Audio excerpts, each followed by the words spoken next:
ចាសូមជម្រាបសួរលោកតាលោកយាយអ៊ំពូមីងលោកគ្រូអ្នកគ្រូជាពិសេសកូនកុមារទាំងអស់គ្នាចាថ្ងៃនេះជួបជាមួយនាងខ្ញុំចរិយានិងកូនស្រីនាងខ្ញុំកនិកាចាម្ដងទៀតយើងនឹងមកអានរឿងនៅក្នុងសៀវភៅរឿងដំណឹងល្អនេះចាលោកអ្នកទាំងអស់គ្នាមានសៀវភៅទេបើសិនណាជាមានសូមយកសៀវភៅមកនៅថ្ងៃនេះយើងនឹងអានជាមួយគ្នានៅរឿងទី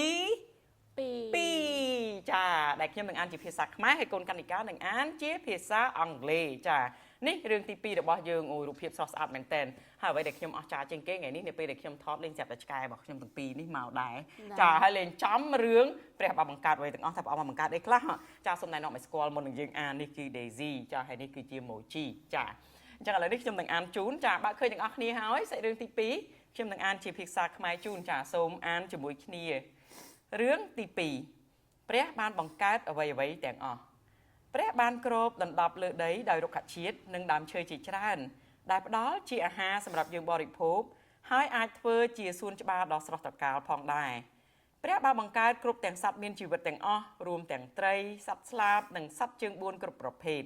ទ្រង់បានបង្កើតពិភពលោកដ៏អស្ចារ្យពេញដោយជីវិតរស់រវើកនិងស្រស់បំព្រង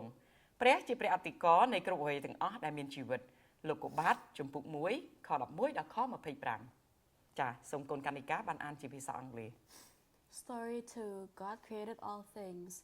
God covered the land with many plants and trees to give us food to eat and to make beautiful gardens. God created every living creature, all the fish, birds, and animals of every kind. He made a wonderful world full of life and beauty. God is the creator of all living things. Genesis chapter 1, verse 11 to 25. ចាអស្ចារ្យមែនតើនេះពីក្បាលនេះក៏ព្រះអង្គបង្កើតដែរចាហើយកូនមិនដែរនៅក្នុងសាច់រឿងទី2នេះកូនហ៊ានបានអីដែរព្រះទ្រង់បានបង្កើតរុក្ខជាតិនិងដើមឈើគ្រប់ទាំងសត្វមានជីវិតនិងបង្កើតពិភពលោកដ៏អស្ចារ្យចាអស្ចារ្យមែនតើមែនទេព្រះអង្គបង្កើតឲ្យជាពិសេសមើលនេះអូយសូម្បីតែឆ្កែយើងពេលហ្នឹងក៏ព្រះអង្គជាអ្នកបង្កើតដែរមិនកើតឡើងឯងទេណាកូនចាអញ្ចឹងបើសិនណាជា